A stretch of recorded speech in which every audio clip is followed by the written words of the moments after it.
Welcome to the ReGen Brands podcast. This is a place for brands, retailers, investors, and other food system stakeholders to learn about the consumer brands supporting regenerative agriculture and how they're changing the world.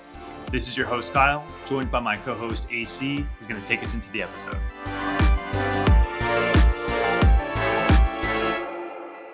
On this episode, we have Eric Smith, who is the founder and CEO of Edacious. Edacious offers radically easy lab testing and intuitive nutrition software for food system professionals. They're working on turning nutrition data into actionable insights for people and planetary health. Eric's on a mission to redefine food quality using hard data. Through his work at Edacious, he's helping brands measure, benchmark, and communicate the nutritional value of their products so consumers can truly understand what they're eating.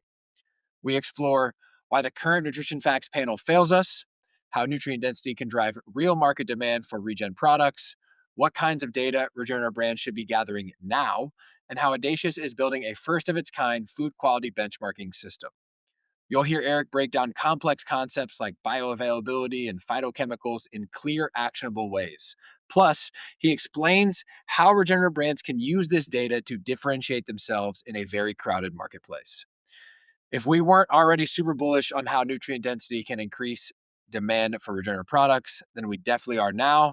This episode was super fun and informative, y'all. Hope you enjoy it. Let's go. What's up, everybody? Welcome back to another episode of the ReGen Brands podcast. Very excited to have our friend Eric Smith from Edacious joining us. So welcome, Eric. Pleasure to be here. Thanks, guys, for having me. We're super stoked to have you, which I say every episode. Now I can't not hear myself say stoked because AC called me out on that on episode 100. But I really am really excited to have you here because this is kind of a deviation from our typical brand podcast. So before we dive too deep into those details for basically all the listeners, I doubt many will be familiar with Edacious. Give our audience a quick lay of the land. Like, what is it that you all do? Great. Yeah. So Edacious is a technology platform to differentiate food quality.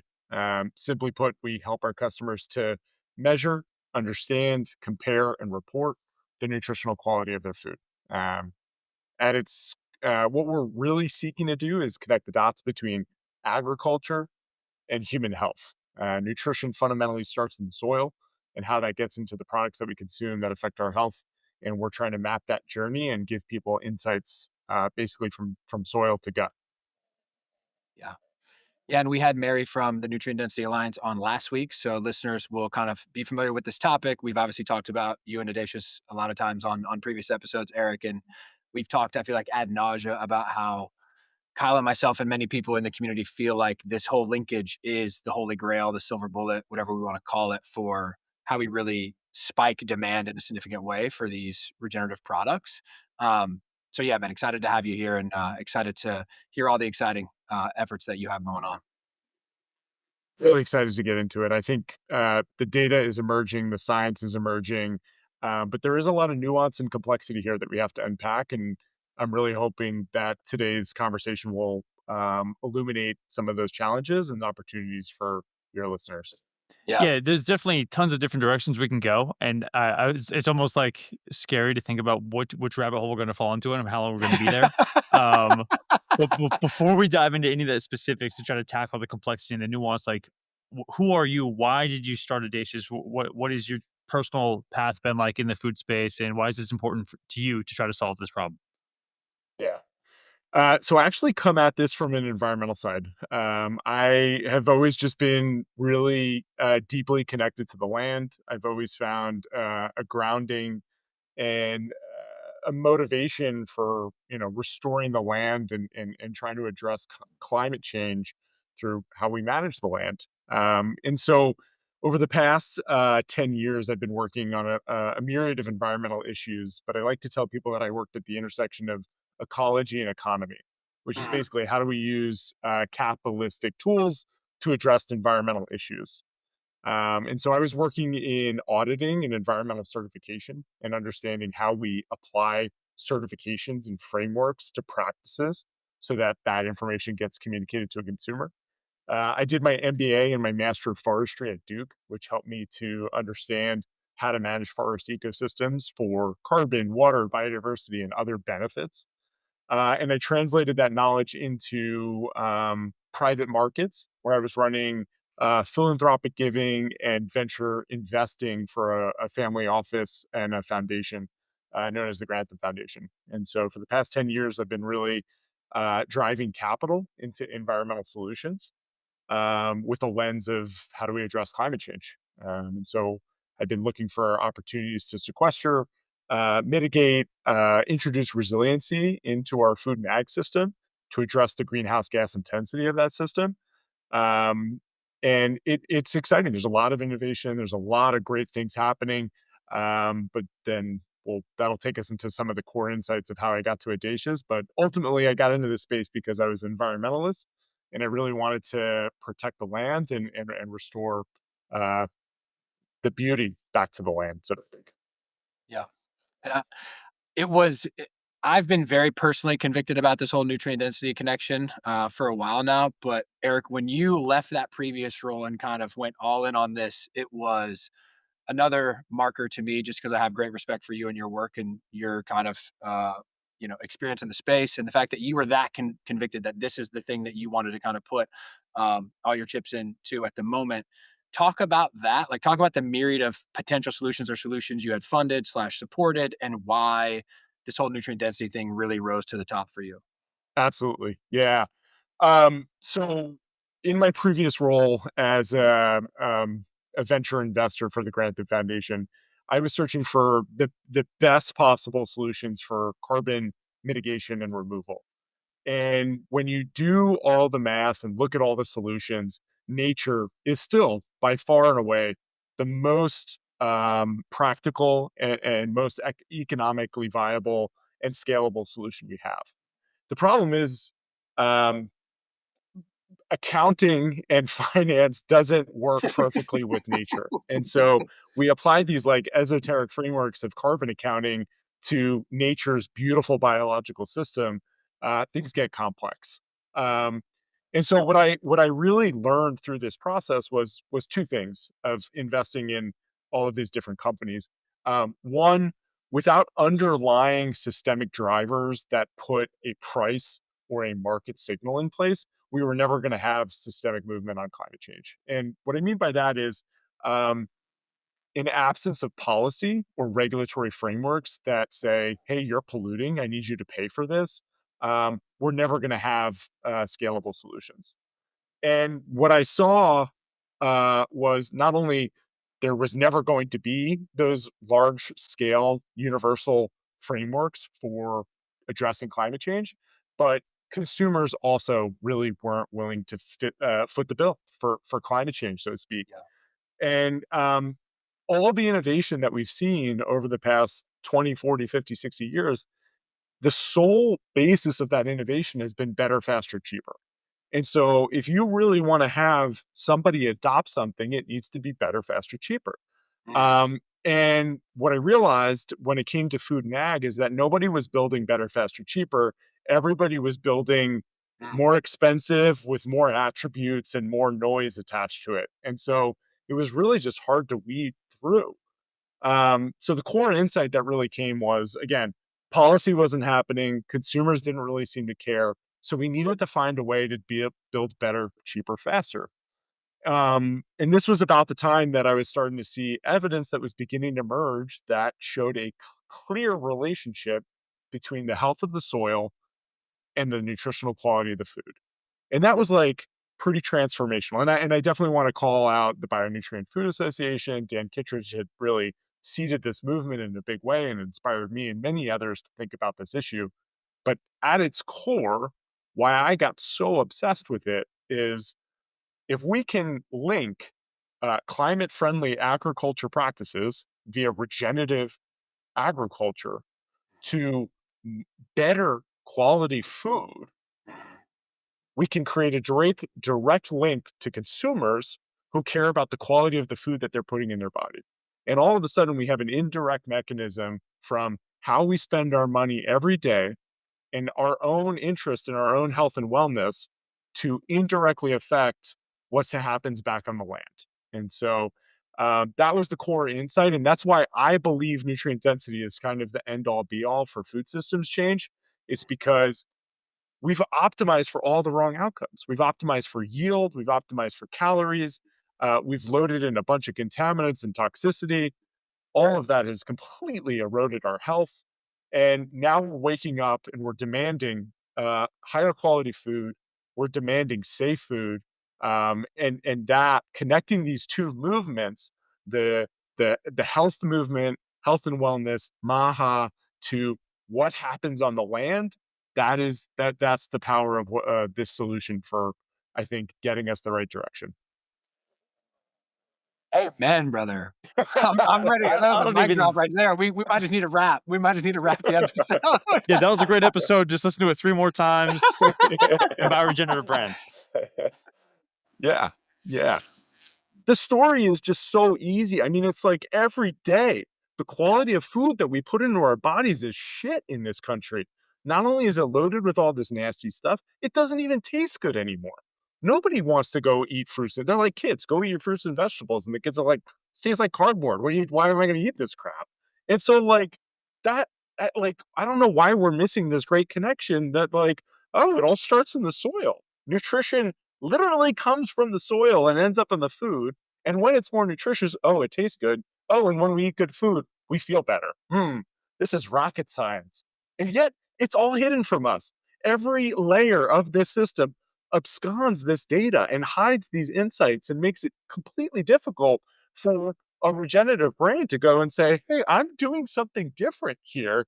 And I should get credit for that because it's going to make you feel good because it's clean and safe and it's more nutritious. And so, yeah, I'm fired up. Like this is it. Yeah, This is the end all be all. yeah. I appreciate the fire, and I think you've done a really good job articulating the complexity of the problem and the simplicity of the solution. And it begs the question, how do we deliver that simple solution to the masses? But I don't want to quite get there yet. I do want to talk more specifically about the role Audacious plays in the type of collection you all do, what that process looks like, how the brands are using that information. So walk us down that path. Yeah. Yeah. Um, so there's been testing available for a long time. And the journey in food right now is kind of like 10 to 15 years behind what's happened in the health space. Mhm. And what we've seen really is just kind of there's a lot of labs. They're all messy. They provide you with a certificate of analysis back on a few samples and don't put any of that information in context and don't help you build any insights or any strategy from that data. And so Audacious kind of flips this whole model on its head. One is you show up and you pay per analyte, and which means like I want to know how much protein is. They give you the total cost of protein. In our case, we flip the script on its head, and what we say is, let us help you understand the nutritional quality of your food. So we offer a nutrient density panel, which is going to look at the quality of the fat and the quality of the protein and the amount of vitamins and minerals. And if you're really excited, we're going to help you look at bioactives and phytochemicals and go a level deeper. But with that complete profile, we can then put that information in context. And we're going to help you to understand what those analytes being nutrients that are the code in our body that make us work, right? So, what those nutrients are and what they mean for human health. We're going to help you understand how you're performing relative to others in your category. And then we're going to help you share that information. We're going to be your third party validator to say, here's your food quality and here's how good you're doing. And then all of that information can get pushed out publicly via our website. And so brands, producers, those are our two primary customers at this standpoint, are able to say, hey, here's how good my food is relative to the average food on the market. And that is a big part of our strategy. So one, help you actually test for meaningful information. Test what actually matters. Two, put that information in context. And then three, share that information with your customers or your customers' customers or your retailers or your buyers so that you can say, hey, and stop trying to do all this gimmicky marketing because the nutrition is your most clear, objective outcome of the quality of your product. So at the end of the day, we are walking our customers through a journey to turn nutrition into a strategic asset for their business to help them stand apart from the crowd.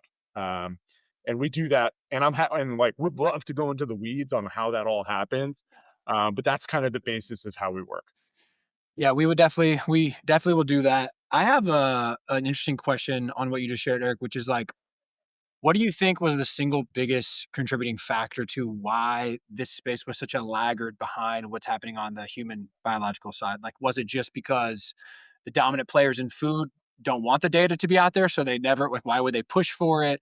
Was it just, the VC and the investors never got into it? Like, what do you think was the biggest contributing factor there? Yeah, great question. I don't think it's nefarious. I don't think there's a nefarious Yeah, magical force behind the scenes that's like, we yeah, don't want food to be quality. We want it, And so let's take a step back, right? The system design, the system that we have designed is all based on um, volume. It's all based on how right, much we grow. So if everything we do is pay a supplier or a producer or anyone based on volume, our whole system is just how much am I getting for this dollar, right? And that's it. That's been the from every step of the journey from farm gate to that retail shelf, it's dollar per volume.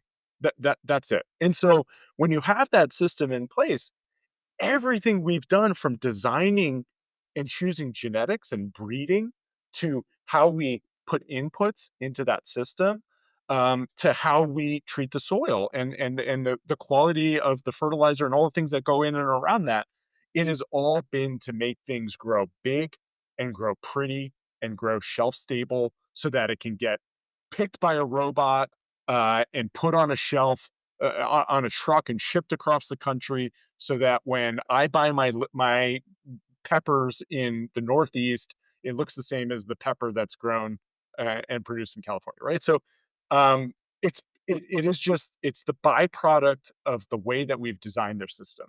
Now, for exciting educational purposes, to talk in more scientific terms, two things happened. One is genetic dilution. So as we make things grow big and prettier, we're diluting the amount of nutrition that's in those things. And so what mm, we've basically optimized for in our fruits and vegetables is sugar, starches, and water. We basically ship yeah, water across this country. yeah, And so that actually is really interesting because that's a food waste problem. The more water and sugar and starch, the quicker that things decay. So genetic dilution, and that has also happened on our animal proteins. We make things grow big and prettier. There's more water, more, in the muscle, and that's dilution. The second part is the connection to the soil. The health of the soil is so low in our farms that the nutrients aren't even available to get into the plant so that the right. plant can be healthy. So it's this combination of like how we bred things and how we grow things that we've ended up with this very low quality food. The second part of this, Anthony, is the nutritional facts panel. That is like a foundational aspect that has like pushed us all into this box, literally, that Literally. says this is nutrition. This is it. This is all Yeah, that matters to you, total protein, total fat, saturated fat, a few vitamins and minerals. And that's all you need. That's all you need to know about. And the yeah. crazy thing is, and this is the craziest thing that I've recognized, and most of our customers who show up, we ask them, well, how did you generate your nutritional facts panel? And they're like, I don't know. I don't know how I got that data. And then they Mm, go back and they have to go back 2 years to some consultant that they hired. And that consultant finds that they pulled it back down from some generic database called the USDA Food Composition Database. And it's yeah. been sitting on their box as their nutrition for the past 2.5 years. And nobody has thought to ask, is this even representative of the product that we're putting on our shelf? And like that's been one of the most mind-blowing insights for me is that like very few people actually measure and actually think about, and it's not expensive. Like we offer a baseline entry fee like $2,000, get in the door, get all your nutritionals, get your comparison data, Wow. start your journey. And like people are like, they've never tested. And I'm like, wow, okay, well, let's start that journey together. Yeah. Eric, I'm really struggling as a host here to just continue to listen to you blow my mind on stuff or to ask you questions and try to interrupt. Um, there are so many different directions I want to take this conversation. There's Yeah. only a finite amount of time. But Yeah. I think one of the most important takeaways is like this NFP, the nutritional facts panel that you just mentioned. And if I'm understanding this correctly, you're essentially saying that call it milk company A and milk company B might have wildly different practices, have consulted the same central database that is, X number of years old, 10, 20, 30 years old, and just put that kind of copy paste nutritional panel information on there, despite the fact that in actuality, because of the practices on farm, they could have wildly different nutritional profiles that are not reflected on the packet. It's even worse than that. And so let's unpack some of the craziness Wild. of that, right? Please. So um, one, there's just a minimum set of information there. So I Okay. encourage all of you to go into the store and start pulling some milk, chicken, kettle and fire. Pull kettle and fire off the shelf and hold up that NFP relative to some of the other NFPs that are sitting on the shelf next to it. And you'll see minuscule differences, right? And that's like, what is that? I can't compare two products on the basis of nutritional performance. And so that's where we're like stuck in that mindset. So the other really interesting aspect is for things that are called things that are detrimental to your health, you can have up to 120% of the value that you've listed. And for things that are positive for your health, you can have uh, up to 80% of what you've listed on that product. So right there, there's like a plus or minus 20% bandwidth, right? That's Wow. like going into the store and saying, and there's a sign that says 5 avocados and they only put 4 in the bag. And then you get home and you're like, where's my fifth fucking avocado? Um, nutrition is being stolen from us every day and they're being lied to, right? So, Right. um, and what's even worse than that plus or minus 20%, when customers actually test with us, we're seeing that it's 50 to 100% off from what they've actually have on their labels, right? So, Wow. yeah, and this is consistent, right? So, we're seeing it across the board. Is it even possible for a brand to use someone like Edacious to do their own testing and substantiate changing the That's nutrition that's our facts core panel? offering, right? People come to us Yeah. and we upload their NFP and we show them comparatively their new NFP so they can see how they're performing Wow. relative to what they've stated. And I have to say, like sometimes it's hard because sometimes they're not performing as well as they think they are. They have Mm. stated 22 grams of protein per serving, and they're actually delivering 14 grams of protein Ooh, per serving, right? ouch. Yeah. Yeah. And this is like another really important part of the work that we do with these insights because most labs are going to make you pay per sample. And in our discovery report, we're going to give you 6 samples and we're going to give you 6 individual data points so that you can understand variability and you're not working on a price per sample basis, which is what a lot of other labs do. Mm. Totally makes sense. I want to get back to, I think you mentioned a couple different problems with the NFP, the nutritional facts panel. Um, Out of curiosity, based on the information you have, the things that you see, your understanding of soil health, human health, what key information is not reflected on the United States nutritional facts panel that should be there? And I will try to make this a little bit more realistic.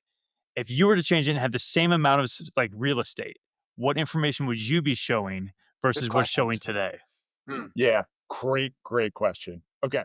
So, because it wasn't designed to get you not to eat the unhealthy aspects of food, but it is definitely optimized to say, here's the total fat, here's the saturated fat, here's the amount of sodium, and here's the added sugar. Those are the primary things that they're showcasing to you, right? So it's automatically designed to disadvantage products in which those things might be higher. That's not necessarily a bad thing in the case of ultra processed foods. However, many of our regenerative products that are high in saturated fat, we're like evolving way past this fat conversation, right? So Mhm. let's take this in steps. Fat quality.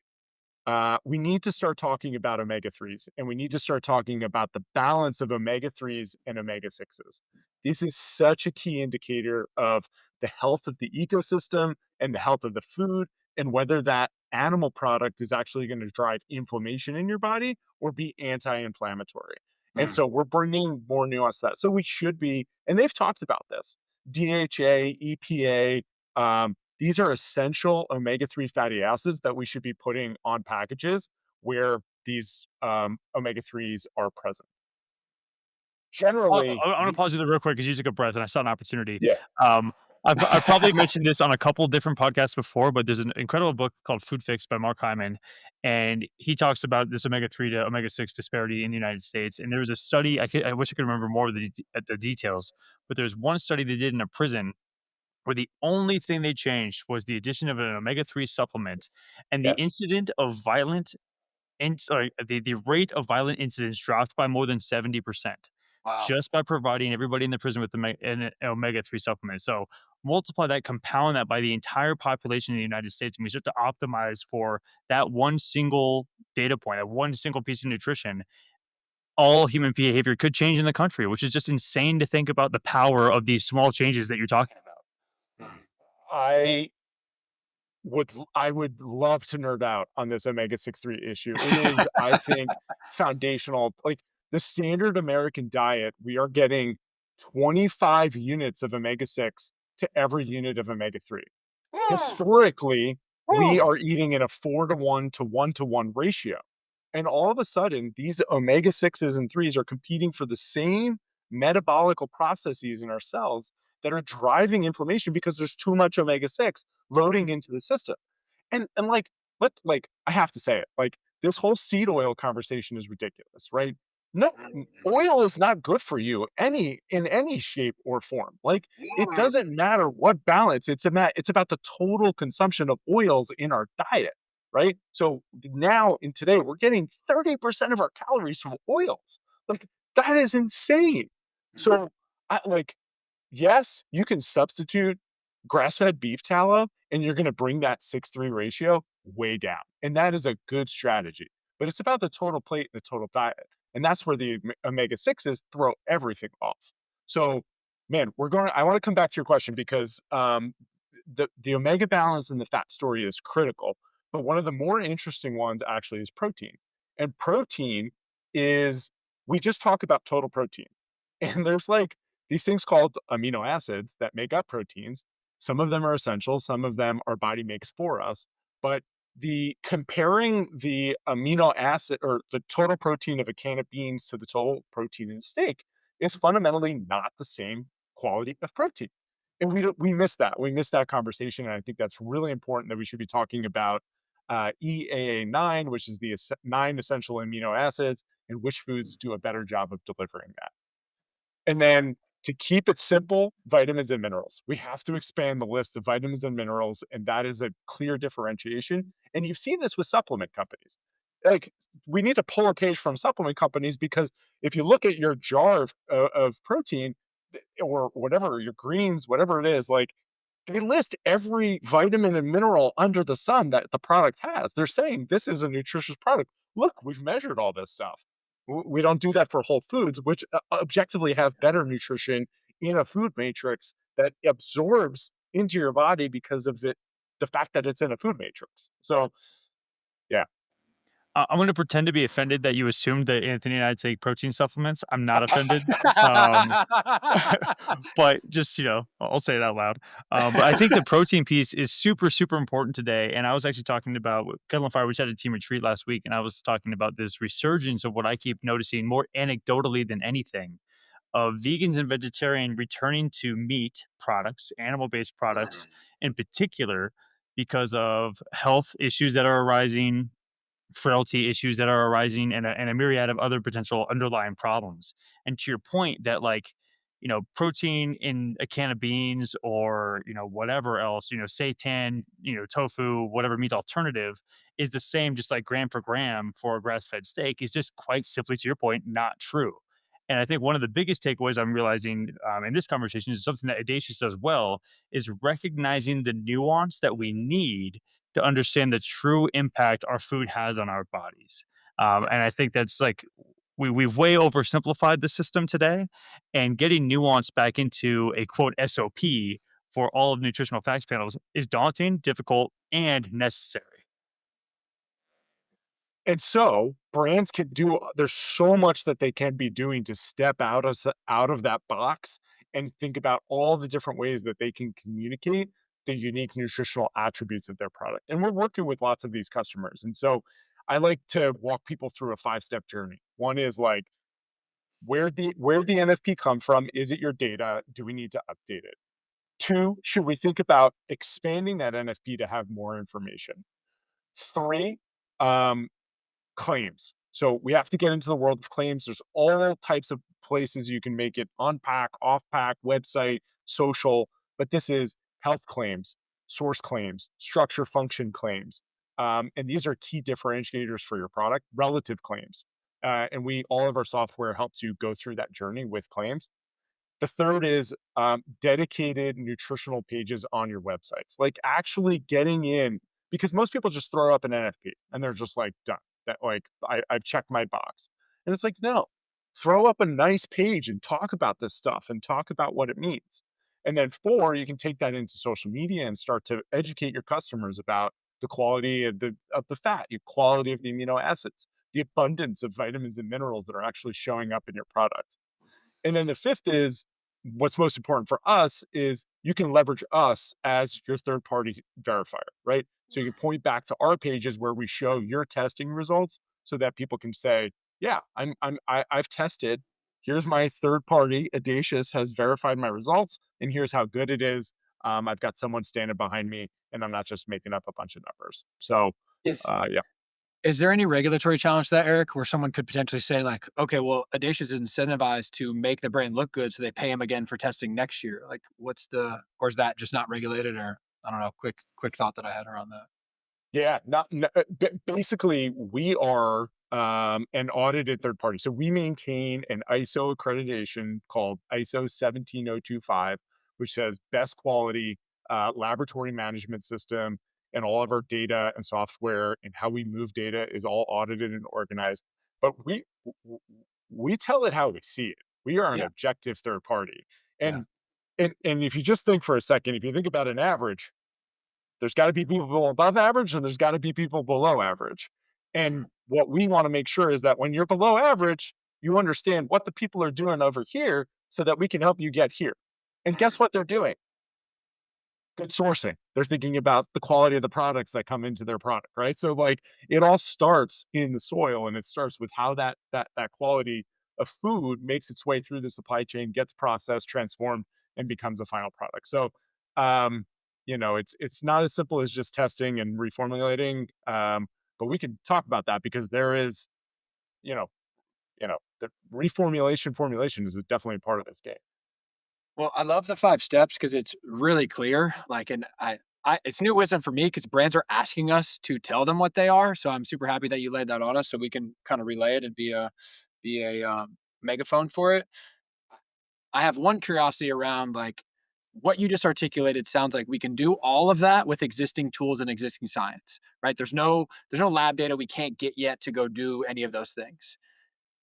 So, is there stuff that y'all are building or trying to create the capacity to do that you think further opens the floodgates here? Or is it just like, dude, what exists out there can get 80% of the job done and we really just need to do that better?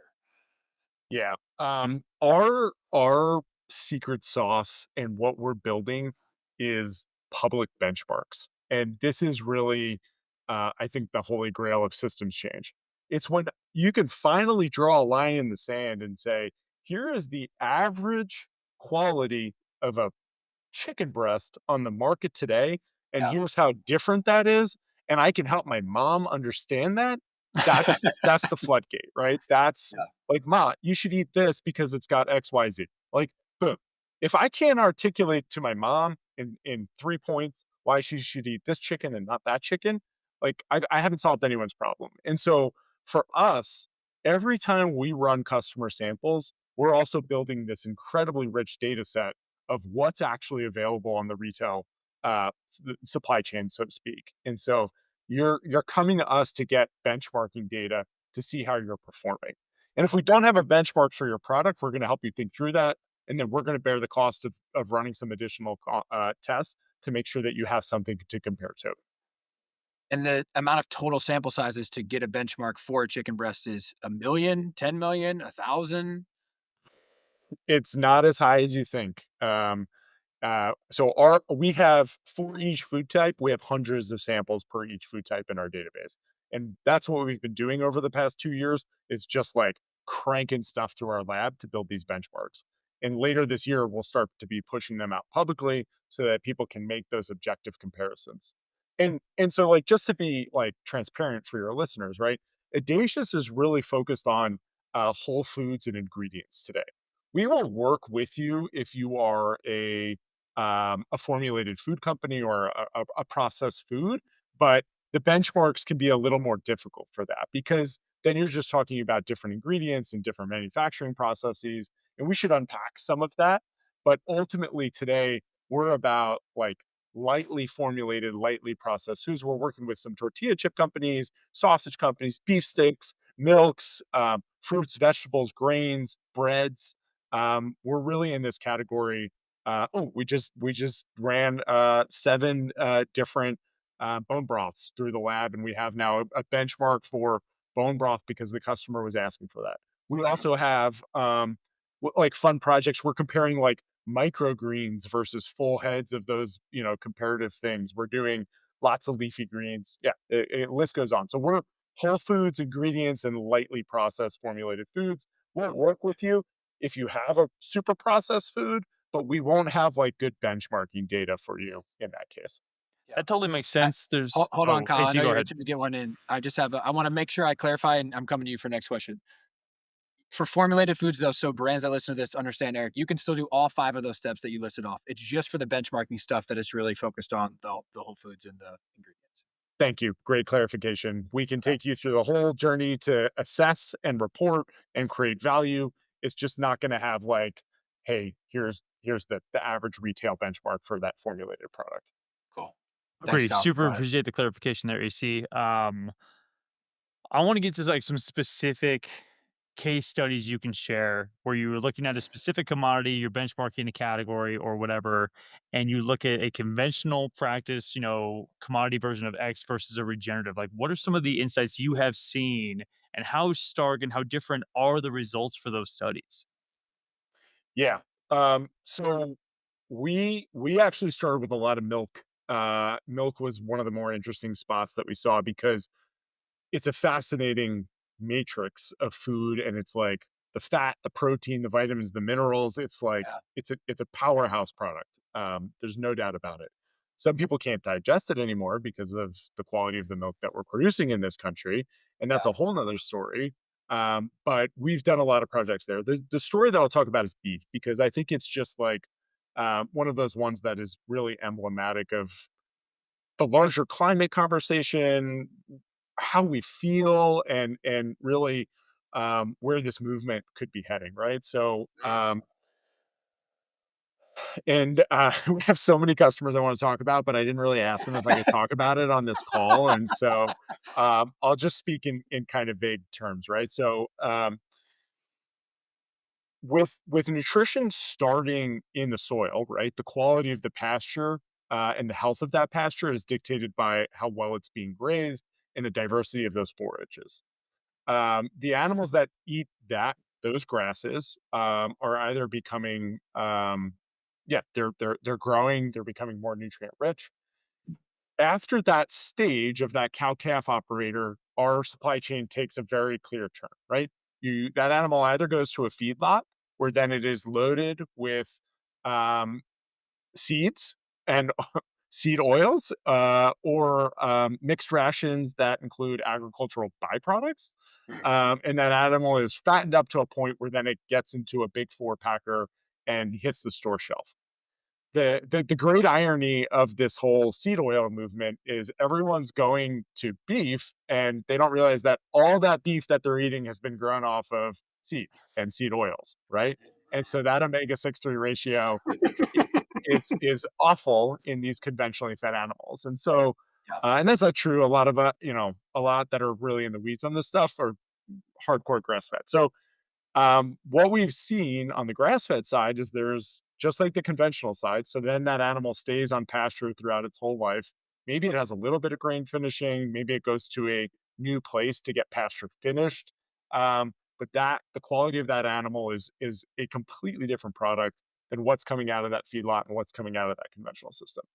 And so, what the data tells us from this experience is um, the fat quality ranges, and we talk about an omega 6 3 ratio from we're seeing as high as 20 to 1 all the way to 1 to 1. So, again, for every unit of omega 3, you're getting either 20 units of omega 6 or you're getting 1 unit of omega 6. Mm. And you have to bring that ratio into balance. It's all about the balance. The protein we see, actually, the protein story is fascinating, right? So, um, the ratio of protein to fat in those two products is totally different, right? So, you want to be eating lean meat. We are used to eating lean meat. We are not used to eating super fatty meat. That fat, that intramuscular fat that we've worked into these products is not good for us, especially when it has a high omega 6 ratio. Yeah. So, that protein to fat ratio, really important and really fundamentally different between these products. B vitamin story is kind of all over the board. We're seeing really high levels of B12 in some products, lower values of B9 in other products. But between conventional and grass fed, really high levels of B vitamins, but we're not seeing a clear story emerge.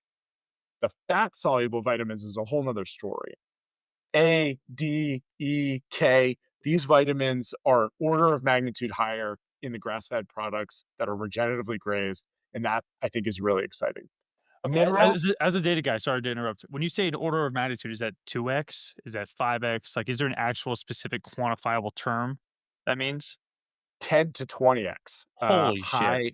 Yeah. So, and this is like, oh, so when I share that type of metric, it's hard to put that into context. Yeah. How I put that into context for people is you're either getting 1% of your daily value or you're getting 300% of your daily value. And that's what that is nutrient density right there, right? We're either getting an insufficient intake of a vitamin and mineral, or we're getting an adequate intake, or we're optimizing below these stupid guidelines that have been set by bad science 40 years ago and started to think about how do we optimize nutrition and in these products that have been grazed and done right with good ecology, you're getting superior levels of vitamins and minerals, right? Um, and then minerals, they animal production systems are highly supplemented, and so I, I I'll say mineral profiles are generally high across the board. There's some where like selenium is really a lot higher where we see good grazing, but there's some soils where there's good grazing happening that are deficient in selenium. So we Mhm. see it come in a bit lower. So there's like a bit of nuance there. The last part of the story that I think is the future of all of this, and I'm happy to unpack this because I think this is where it's really exciting, the phytochemical story, right? So we talk about macros, we talk about micros, and then we talk about phytos. And when it comes to the macros, we're eating the wrong balance, right? So our ratio of protein to fat to carbs is off fundamentally. We need to up the level of protein. We need to keep the fat of a high quality, and we need to minimize the amount of carbs. And they're not to say demonize carbs, right? There's good carbs that are out there that can be incorporated the right way. Yeah. um, Fiber, we need fiber, we need fruits and vegetables. I'll argue with anyone all day long on that. The vitamins and minerals, as a population, we are all getting insufficient levels of vitamins and minerals. There are Mm. some people who are deficient in many things like vitamin D and zinc and magnesium and selenium, and so there's Right. deficiencies. And then when it comes to the phytos, this is where I think the future really is, because these phytochemicals are signals and processes for our body that really confer health that we just haven't spent the time and money as a society to really research and understand. And we don't understand the full potential that the role that they could play in human health. But we know things like carotenoids and flavonoids are essential for human health, and yet they're not in the NFP. We don't get educated on them. We don't talk about them. And the irony is that these are these same chemicals that actually make food taste good.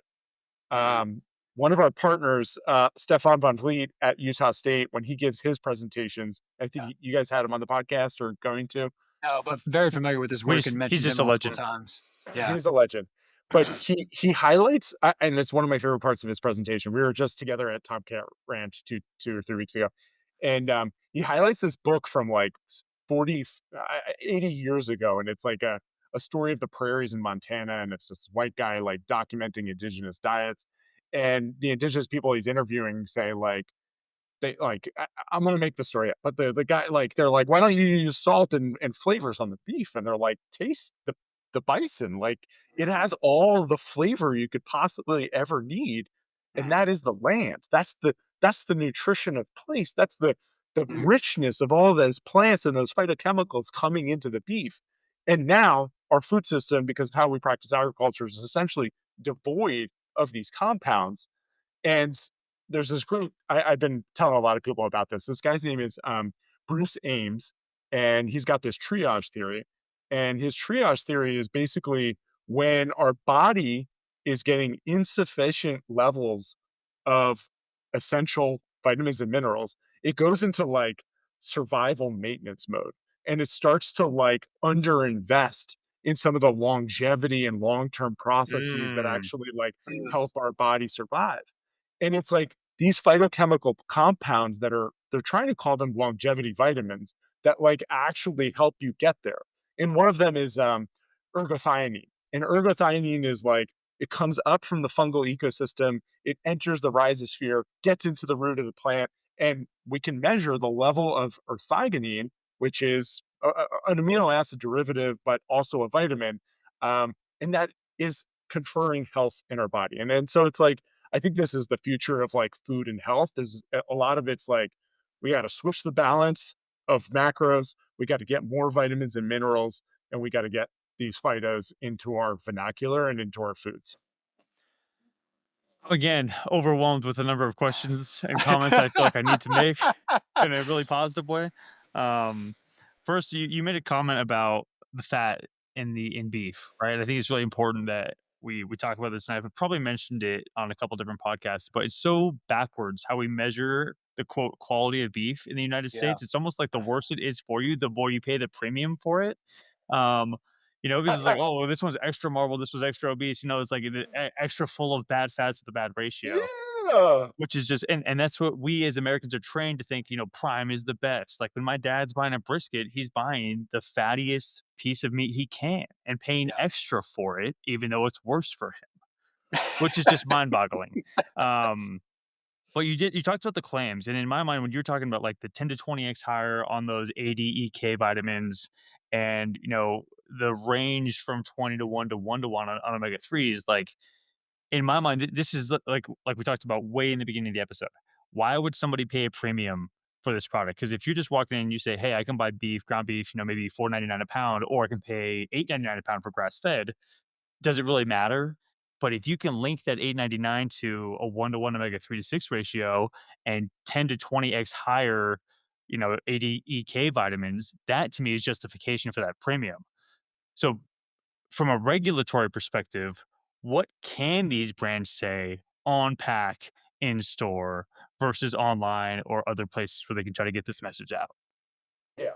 Um, so as long as you have data, which we would help you to generate, you can say whatever you want. And so this is the regulatory guidance that we've learned and from lawyers is just like it has to be truthful but not misleading. That's your guidance for when you're talking about this stuff. Truthful is easy because you can say the concentration of that thing that has been measured in your product. And we can help you tell the relative amount in that other product. So you don't have to take this risky proposition and make up a bunch of stuff. Generate the data. The data is going to tell you the truth about what's in the quality of your product. Then you can lean into talking about the fat balance and the fat quality of your product or the protein quality of your product because we're going to have data, we're going to have actual numbers behind that. So that's how I would like get around this regulatory risk. There's not really a risk, and just to say, like the FDA in its current state, nobody is pulling Whole Foods off the shelf and saying, did they actually have what they say in it? Like, there's almost zero regulatory scrutiny on like, was that NFP actually factual? So, um, I shouldn't So laugh, just but it is fun. It's fun. yes, yeah, right. But I mean, like, and prior to this current administration, they were trying to go after the supplements industry because there was a lot of untruthful and misleading information coming out of that space. Um, so, but Kyle, the I think the core of this and the what we are building and bringing to market this year is what is called a nutritional profiling system. And Mhm. so this is what takes 250 nutrients and turns it into a single score that allows you to understand relative quality. Wow. So when our customers come to us, yes, they're going to see all the individual nutrients and they can talk about all of them, but then they're going to also be able to talk about their domains. And their domains are fat quality, protein quality, vitamin quality, mineral quality, um, phytochemical richness. But then we take all of that and we sum it up into a total score. And that total score is really the healthfulness of that product on a relative comparison. So our customers come to us because we make possible apples to oranges, apples to fruit, and then apples to Cheerios comparisons, all possible. And you can't get that anywhere else because everything else is too complex or oversimplified to allow them to make those types of relative comparisons. I'll say there's one other place you can get that information, and I don't trust it at all, but it's that the recent, I think it was the Harvard, nutritional Oh, it's score that came Tufts. out. What was it? Is it? Tufts Food It's Compass. Tufts, right? Is Yeah, it the one that and that that's scored, I think it was like Cheerios above grass-fed Yeah. beef, you know? of Like, I of can't wait to see eggs, your yeah. version and their version and compare them. You know what I mean? Well, That's gonna the be the eye-opening. great irony of this is we're actually using that system, but amending it to fit the purpose of actually fixing the problem of making, uh, conventional beef compared to grass-fed beef, conventional to conventional, conventional to grass-fed, conventional to, a different cut, and then conventional to, a mushroom steak. I don't know what the alternatives, and then like a steak versus Cheerios, right? And like that, I think we're building upon that system and fixing some of its shortcomings. Amazing. I I have 3 questions, Eric. I think you can handle all 3, and if you need reprompting, I can help you with Yeah, that. Usually, I can count on Kyle to do the super multi-pronged questions, but I'm gonna take that role today. Um, I'm trying to put my brand VP of marketing CMO hat on and think of some of the questions they would ask had if they were a fly on the wall for the conversation.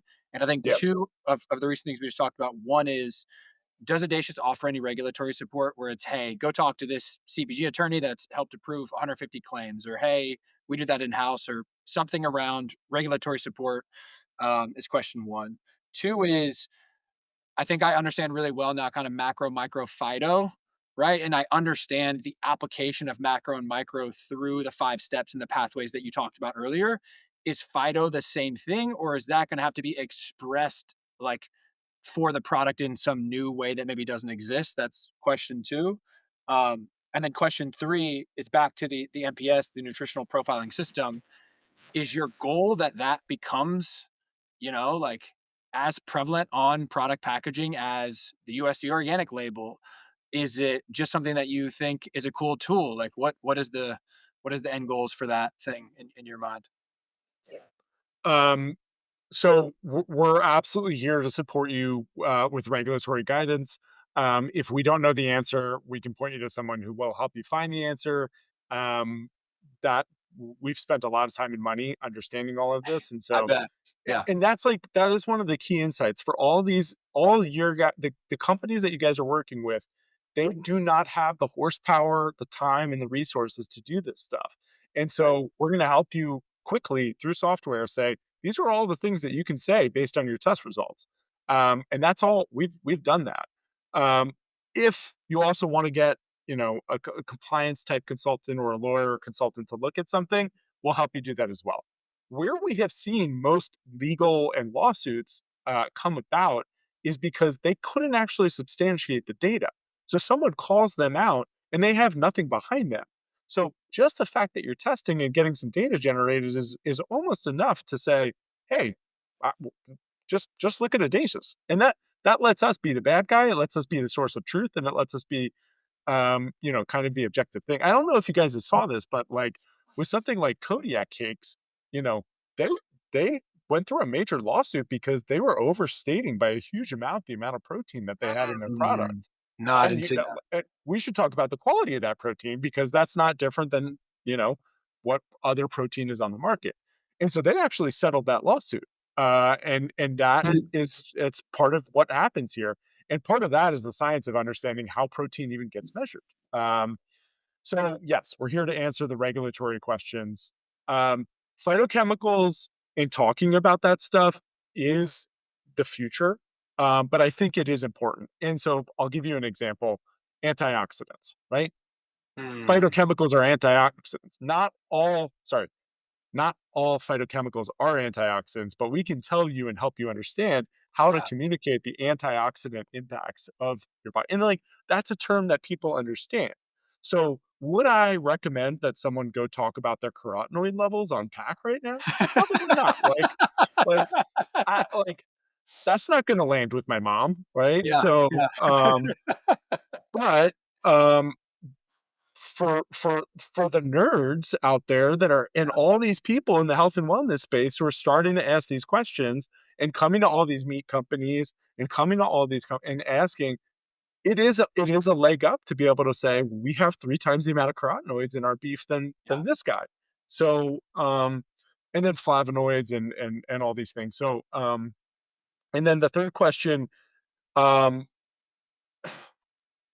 yes, I hope Edacious is the definition of food quality in the market, like, absolutely, yeah, Yeah. no, I mean, I like, we're gonna give everyone the tools to do that on our site in a relatively low risk way that they can point back to. If we Right. start getting traction where people are saying, I'm in the 75th percentile, um, then, like, people are gonna reference that stuff. So, like, we're still toying with some of that design and some of that product feature, but, like, at its core, when it comes to nutrition, we need to help people understand the total package that's being delivered, not just these individual nutrients. And that's where I think we're doing ourselves a disservice by just putting grams of protein all over the spot. And that's like, you know, the protein craze is going to crash. Like I like, it's not going to stick around forever. People are going to wait. Like vitamins and minerals, I hope are going to be the next thing because, Yeah.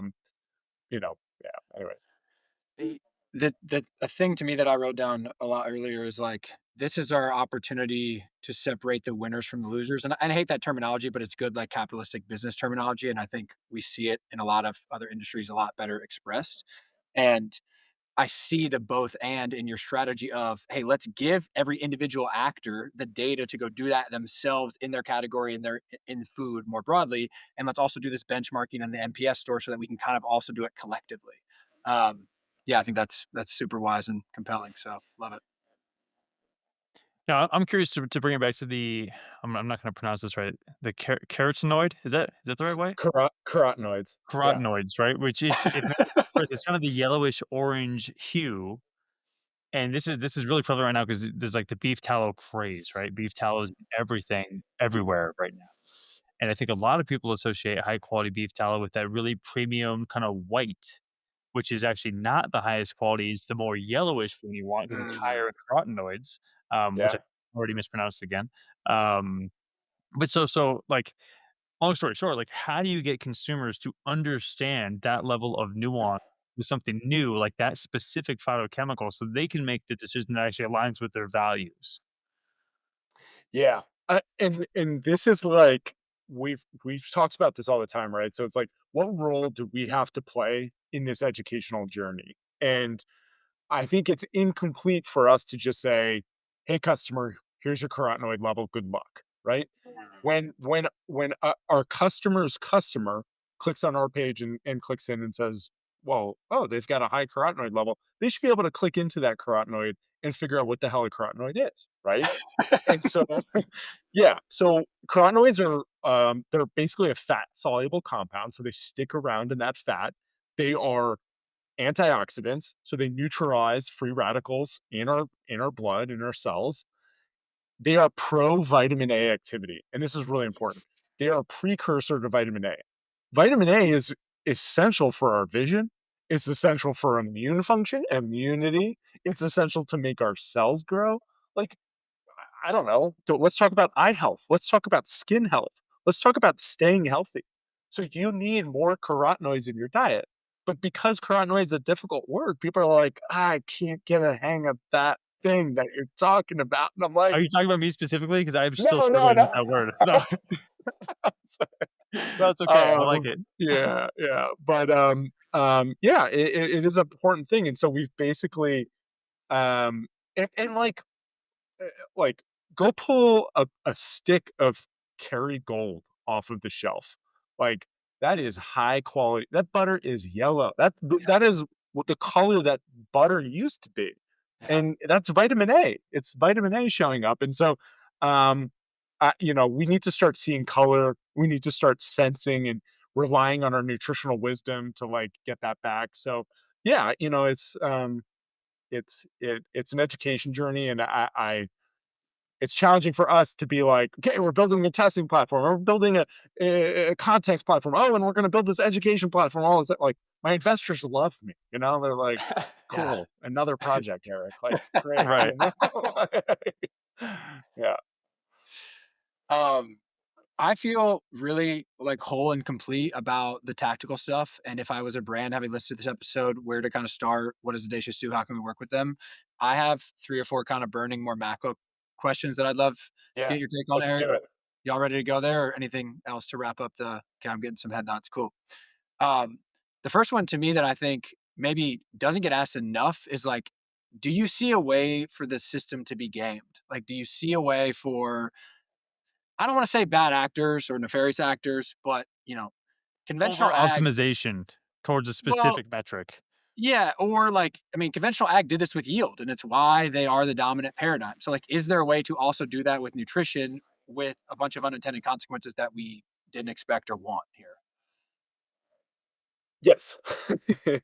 Mm, um, so it all starts with how we design and breed crops, right? And mm, so we've been breeding for different outcomes. But when you bring all that, if we're successful and there becomes nutritional benchmarks for crops, mm, all of a sudden value and money is aligning on designing for nutrition because there's finally an objective system to measure against. And that's the problem. mm, There's no objective right. system to measure against, right? So all of a sudden you have people designing for certain outcomes.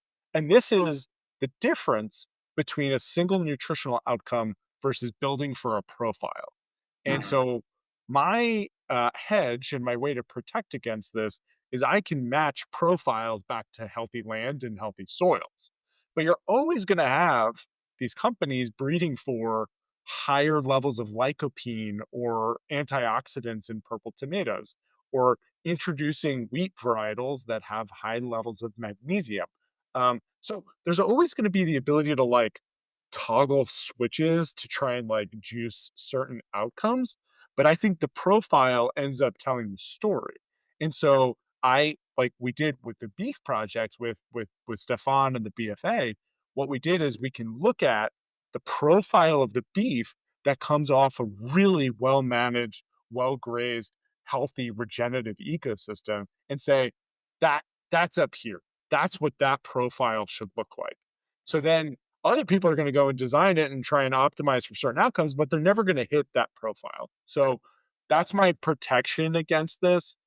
The other side of the coin is food formulation, right? And like you can't ignore the fact that most of the food in this country is formulated, processed, pulled together in some type of way. mhm. Um, and yeah, most of the, and this is really interesting. We're working with Wild Farmed in the UK and Oh one of our yeah, customers, yeah. and there's laws in the UK that say you have to formulate your wheat. You have to add back niacin and Mhm. zinc and copper and Wow. something else, and like so it is legally required to add nutrition back to the food. The irony is it used to be in the wheat when we used to do it the right way, and Yeah. because of how we bred the wheat and treated the soil, it's no longer present. Mhm. And this is like important because I mean, you guys know this stuff, but like how that wheat gets grind really determine what gets left in the flour. Right. And we've basically designed a system that rips all the nutrition out of our food as it gets processed And so processing is a big part of this conversation and is going to be a big place for innovation. I was on stage at Google Food Lab last week, and I had a very funny joke that I didn't even realize, and someone asked me, on stage, like, "What are you really excited about on the stage? Like, what innovations are you seeing coming down the pipe?" And I'm like, "Yeah, freezing and canning."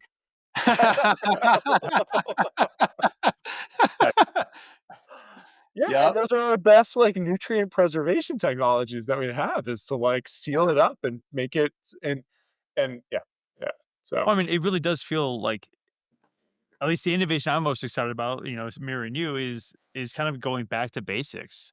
Like I buy frozen spinach instead of fresh because it retains more nutrition. By I think it's a pretty wide margin. I think you'll probably know 2x this stat. vitamin C. Right, yeah, I think it's like 70% of the nutrition in a leaf of spinach drops in the first 3 days post-harvest, and it takes Yeah, typically a week or 2 to get to stores. Um, bingo. so to your point, yeah, if we can not only optimize the growing practices, the next phase is, okay, like, how are we actually going to preserve this food to get it where it needs to get so that it still retains some of the nutritional density we've worked so hard to cultivate for the end consumer? Because if we don't if that goes away, it doesn't really matter, right? So, it's a really good point, like, how do we get it there? And it sounds like you're most bullish on freezing and canning, which is both hilarious and probably the truth. Yeah. We don't, and this is the problem. We don't know objectively where we start and where we're ending. Yeah. But we do know that, like, a lot of these water soluble vitamins are essentially depleted as that food item moves through its journey to get to from soil to shelf. One of the best examples I love is apples, right? It's just like apples are now available year round in any store. And like that apple is essentially a big sugar bomb just sitting there. And like you should eat an apple and I got my CGM right now and like eat what a in season apple does for you nutritionally versus like an out of season apple that's been in cold storage for a year. I'm like, I don't need to tell you, you could taste the difference. But people Mhm. still go and think they're getting health every time that buy that apple, but they're just getting a giant bomb of fructose, So like, uh, devil's in the details, I guess. Yeah. Um, Another one of I think our collective curiosities, Eric, is AI. I mean, how is AI playing into just from an audacious application and development perspective, and also like what are you predicting for its effect just overall on like kind of food and ag and how that's going to play out? Yeah. So just mentioned I was at Google Food Lab last week and kind of getting into these conversations a little bit. The one of the foundational problems that Edacious is trying to solve right now is cannot be solved with AI. We just need more data, and the Yeah. data doesn't exist. Right. It literally we started with a an LLM in which we were pulling data out of academic papers, and then you realize the data is shit in all these academic papers and it's not replicable and it's not repeatable, so like Yeah. so we're like, okay, like let's invest in the lab and generating all these benchmark databases. And that data doesn't exist. Like nobody understands variability in food quality the way that we do in only 2 years. And that foundational set allows us to go faster to all the things that we want to be doing. So as we benchmark the nutrition, we're also capturing metadata to understand how that food was produced. So the holy grail of this and the rainbow at the end of the tunnel is the insights, right? Is why did you get this level of nutrition?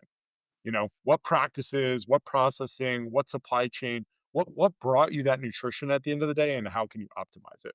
So that's one of the places that we're investing in. And then I think when comes to human health, I think understanding how to optimize nutrition in our diet based on our own health health history, genetic code. I think nutrition is going to play an essential role. But again, we need data about, and this is okay. So this is a great example, right? So like function health, superpower, all of these concierge medicine services. Yeah. I've tried a few of them, and at the end of your journey with them, you know what they're doing? they're giving you diet recommendations. They're telling you what you should go eat. Yeah. And they're saying, go eat mackerel, go eat salmon, go eat beans, go eat kale, go eat other stuff. Like, and that's not right. Like, some of that stuff is not good for some people. Those are too simplistic. And so we Mhm. need to bring more nuance to these conversations. So instead of, um, you know, eat, you should be eating grass fed meat. It's like, oh, well, you can get grass-fed meat from these producers who have some of the best, healthiest ratios on the market, right? And so we can connect the dots with everyone who's on this health journey, especially now that food is medicine is like a huge growing area and something that you guys should explore and connect people on their health journey to superior nutrition coming from whole foods. Absolutely. I'm curious, are there any brands now who are taking these relatively complex claims that go beyond the scope of the NFP and they're really like messaging it well and their consumers are starting to pick it up? Are there any examples you can share though of like brands who are doing that now? The brand that has done it the best, we've both worked with Kyle, right? So like Maui Nui is definitely has led in this space in a big way. Huge kudos to Jake and Cass and the team. They're a Mhm. customer of ours. Yeah. Um, yeah, they, setting that foundational nutrition page and showcasing their product relative to other products, they've inspired me in a big way. And I like love nerding out with Jake and to listen to his Joe Rogan podcast from years ago. And he talks about the nutrition of place, right? And each one of those animals that he harvested has a different story depending on where it went across that landscape. And so I love that story, and I think he's leaned into it really well. Um, and I'm starting to see a lot of people catch up, right? Like Force of Nature is really catching up and really doing a good job about messaging the impacts of their sourcing and the quality of their beef. And I can name a host of others. Maple Hill is one of our big customers. They are messaging that. The Alexander family is doing a great job of talking about the individual nutrients, the difference between their products and their farms. Um, and then we're now moving into fruits and vegetables in a big way, which I'm really excited about, and helping those growers connect those dots as well. I really want to Oh, know for my own personal consumptions, like the Cosmic Crisp apple nutrient profile versus everybody else, because to me that is the superior apple. But I really appreciate the shout out for some of the other brands who are doing it right. A lot of our favorites here on the podcast. There was another question I had lined up, and completely distracted myself, and it's gone. So I'll kick it over to AC to see if you got another question. I have a curiosity, Eric, around bioavailability. Is there ever going to be a way for us to test for that? Because it's like one thing for the nutrition data to exist, but how do we know you can actually absorb it? Okay, yeah, so glad you asked this question. I think this is the future, right? So, just for example, like we measure heme iron versus other forms of iron, right? Because like the bioavailable iron is important. You have to differentiate that. And that's not called out on those NFPs back to our regular conversation, right? Yeah. Um, I think the science will continue to improve. However, the bioavailability is highly individualistic and it really depends on your microbiome and the health of your gut. And people Mhm. don't realize this. And this is So hugely it's more problematic. dependent on the recipient than the actual product, is what you're saying. Bingo. Yeah. 100%, right? Wow. If you're putting a highly nutritious vegetable into someone's gut that can't digest and absorb that nutrition, they're Yeah. not getting it. And it's probably causing more pain than anything else at the end of the day. So this factor, this gets compounded on two levels, right? So when you look at the total diet and all the stuff that's going in, it's mostly ultra processed. It's changing the structure of the microbiome. But the other big problem and the thing that we haven't talked about is contaminants. The contaminants and the quality and the volume of the contaminants in the food is off the charts. Heavy metals, pesticides, PFAS, PCBs, microplastics. Like it is showing up at every level. We send stuff out. We get sometimes we just like we're building our data set on those stuff. And we've built some internal capacity, but it is off like we are seeing heavy metals show up places you should not see heavy metals show up. And that's like really concerning. And so, but I think especially when it comes to like pesticides, We know that those pesticides are absolutely destroying our gut. It's destroying our gut lining, and it's destroying all of the biological processes that make that nutrition available. The story that I like to tell people is, um, if you're talking about soil health, you need to be talking about gut health as well, because that what's happening in that soil is basically an open environment, right? And Yeah. so it's the roots are exposed, and there's incredible biological diversity of things happening, and that nutrition is making its way up through the fungal ecosystem, into the rhizosphere, into the plant, and then into our bodies. And then when it gets in our bodies, it's basically you take that and enclose it in an environment and you put it in our gut. And all of that is trying to do the exact same work to unlock these processes to make that nutrition available to us. The problem is everyone's gut health sucks in this country. So nobody's even getting the nutrition that they think they need. Yeah. So, like, and then yeah. So bioavailability is going to play a big role, but until we fix gut health, I don't know how we're going to like. And it's the same thing, you know. It's like the recommended daily allowance for iron is going to should be different from me than a woman of childbearing age versus a 5-year-old kid. And if Yeah. we can't bring that bioavailability conversation to the different demographics and races, like we're missing some nuance. But it's a complex system we work in. Yeah, I've got 2 comments and a question. Number 1, again, just wanted to hone in on this, like, recurring theme is we as a country, maybe as a planet, need to get better about allowing for the nuance in food and everybody's individual needs, and I think that's really hard for us to do, and very necessary for us to do. Already forgot my other comment, but I did remember the question I forgot before. Um, do you see and I know there's tons of manufacturing and logistical complexity that would go along with this. But theoretically, if that were to be solved, do you ever see a reality where we could have individual like NFPs that are batch based instead of static? So it's like every, next round of Alexander Dairy's farms, like, that specific day's worth of production is like that day's profile of nutrition. Yeah.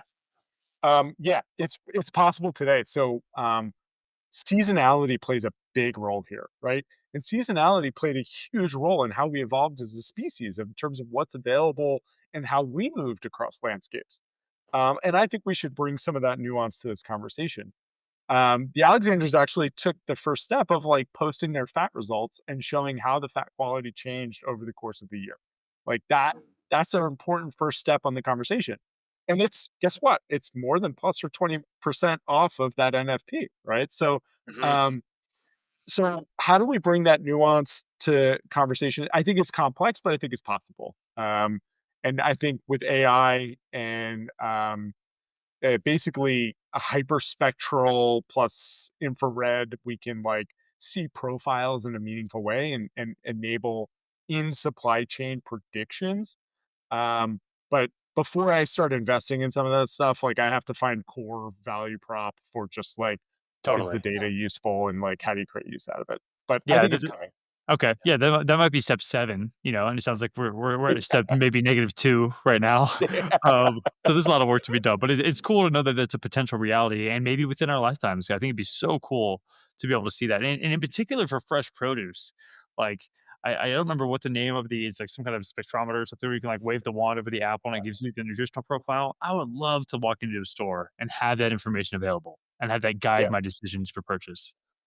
Well, I'll give you a story, which I think really illuminates just how challenging this is. So, we have some pretty conventional beef contracts where we're looking at the relationship between breed and feeding system, and like what the quality of the product that's ultimately produced. To unlock that project for our customer, we have to pull pretty conventional samples out of feedlots, which means as it moves from the feedlot to the packer, I have to like someone's got to be in there and get us samples. And basically, the big four, the Packers, right? Cargill, JBS, Tyson, they can't track carcasses through their facility. They have no idea. Like they have no idea what goes through their system. It hits, and then when it's finally being graded, and kind of you nailed that point. The grading system is like uh, it has taken us so far the wrong direction. It couldn't Yeah. like, you know, it's not even good anymore. The quality, the fat, you're just like a visceral mouthfeel. You're just like, and so, but yeah, they can't even track. So like we can't, we had to like flip the script on the whole project because we couldn't actually track the carcass that we paid through a giant packer. So it's It's just like, insane. yeah, yeah, yeah. So yeah, but there's just so much innovation that's going to happen in this space, and I think fruit specialty crops are going to be a big one. Um, and I was hanging out with my friend Rob Hurlbert, who runs AgCap, and he's the guy behind the Sumo oranges. And I mean, God, like, can you imagine how many acres and acres and acres of those Sumo oranges they grow all over the place, and it hits the market from January to April, and I can enjoy the best tasting, and I pay, 3.50, $4 for each time for that orange because it is sweet, it is tasty, and it's a great eating experience. But like the operational complexity of delivering that quality eating experience in a uniform way over a 4-month period across the continental US, like that just blows my mind every time, It's It's like like real life Santa Claus, you know? Yeah. Very specific window. I live in Portland, Maine, like I get all my fruits and vegetables from the other side of the country. And thanks to a magic place called Whole Foods, I'm nourished. So like it's wild. Yeah. Supply chains are wild. Y'all are making me think back to all my produce days where we talked about a lot of this stuff, not necessarily from a nutrition angle, but there still is some know-how in that world about the seasonality and certain things, and there still is retailers that really understand it. Like, hey, I don't want early crop Chilean stone fruit that's been on a barge. I'll just wait to get into stone fruit when the Yeah. California gets here, and 1,000 other examples. Yeah. Uh, Eric, the only other like macro thing I was curious about was nutrition, not nutrition, human health studies. Like, is that the next step that we have to go do? I don't think that's like an audacious responsibility. And obviously, you need to focus on what you're focused on. But like, what is the relationship between your work and human health studies and us cracking this problem? Yeah. Yeah. Um, I mean, somehow we've successfully avoided talking about anything with the Maha movement. And so Mm. well, maybe we'll stay the course on that. But I think it is this recognition that the quality of the food is making us feel like shit and look like shit, Yeah. and that ultimately we have to fix the food system if we're going to fix our health. Yep. And so I'm really excited about the movement and what it represents. I'm less excited about the loss of like science in that process. And they are sitting in such an interesting intersection where he could be funding all of these human health studies to prove his points. And I don't know why that's not a bigger part of the narrative of like Mm. actually investing in the human health studies to showcase this work. That's one comment. The other comment is like when like human health testing is so expensive, right? You have to get people and you have Right. to have them stay, for 20, 30, 40, 60 Prepare the days. food, You buy all the prepare their food. food, all their Mm. food. And the problem is that 30 to 70% of the calories being consumed right now are ultra processed foods. So Mhm. as soon as you switch anyone to any whole foods in their diet, Right. their Right. health takes a radical rebound, right? So, like, that's what we see. Food is medicine. Get people eating whole foods, get people eating clean meats, fruits and vegetables. And that like that is a huge win, and like that's where food is medicine is going to be going. Applegate has a big study coming out that they've been Yeah. investing with the Hormel Institute to actually look into this omega-3, omega-6, and like what does it actually do. Stefan has done some work there. It's hard to like weed through the noise right now, but they start to look at biomarkers in the blood and say, okay, are these short-term biomarkers after you've eaten indicated of good metabolic processes or bad metabolic processes? And so like I think we will start to see some more of this come through.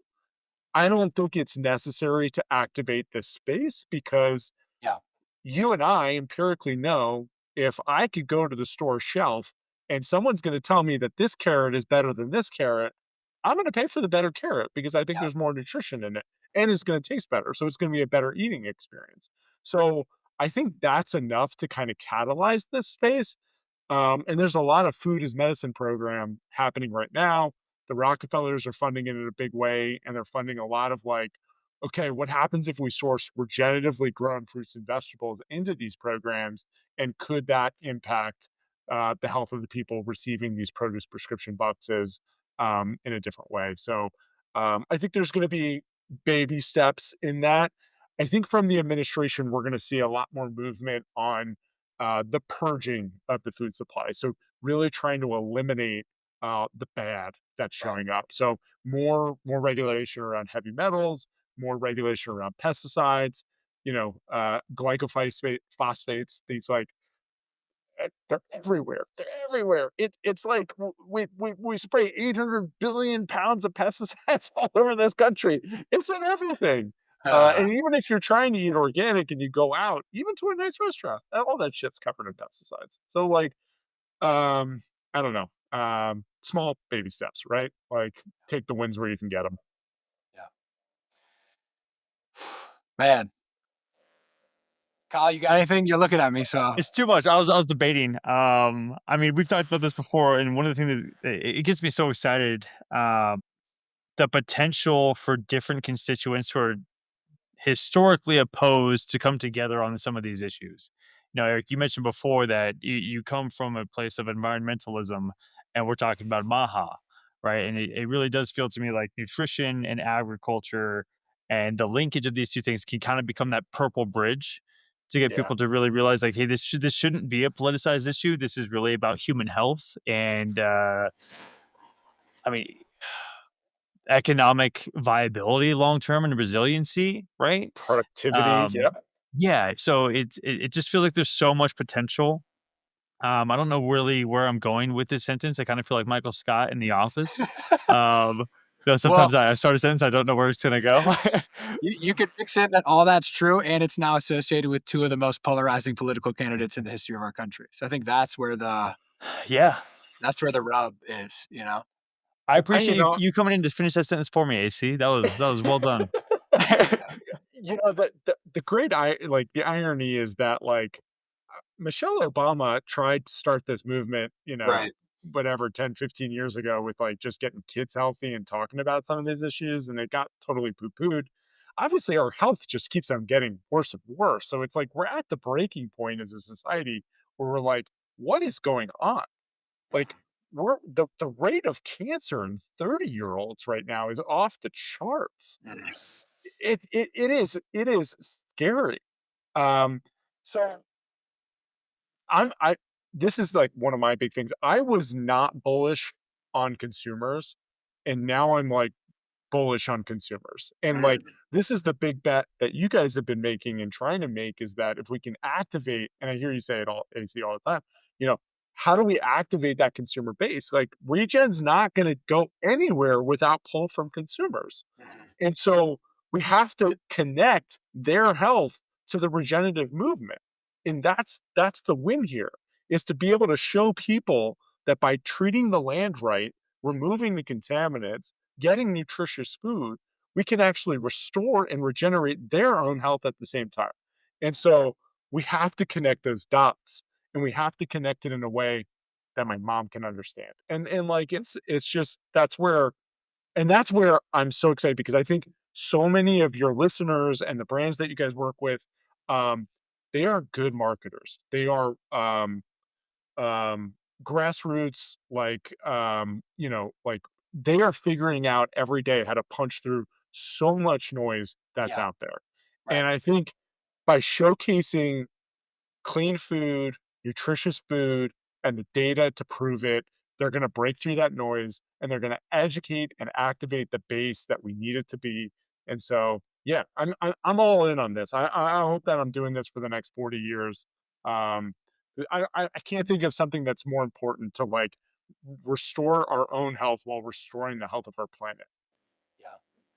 Yeah. It's so cool to Agreed. hear somebody else talk about the stuff that we love so much. So It's just been a joy to have you on, man. This is great. Yeah.